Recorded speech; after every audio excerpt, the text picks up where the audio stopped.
משק שמיים שם אתה, להציע שאול הנה כאן,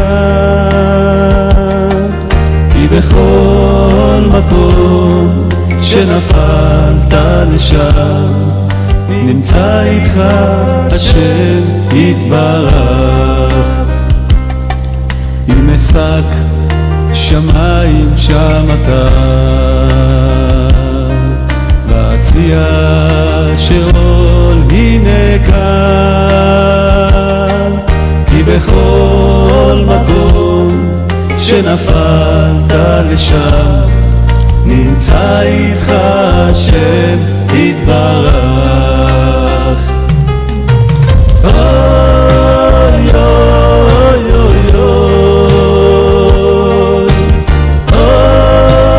אוי אוי אוי, כי בכל מקום שנפלת לשם נמצא איתך השם יתברך.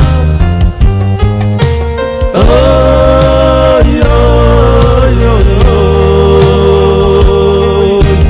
אוי אוי אוי אוי, כי בכל מקום שנפלת לשם נמצא איתך השם יתברך.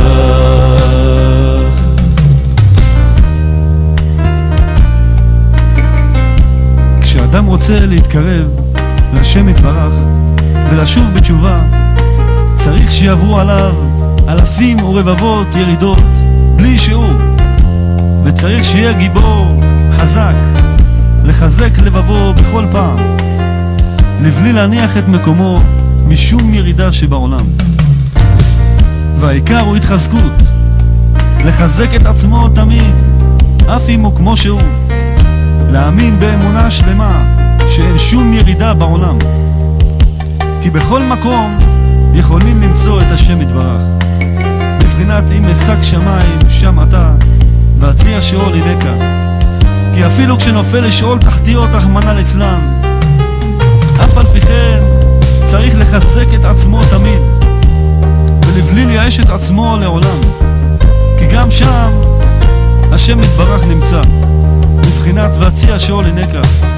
וזה עיקר הכלל בעבודת השם, והיסוד שהכל תלוי בו, לבלי ליפול בדעתו לעולם, אף אם יעבור עליו מה.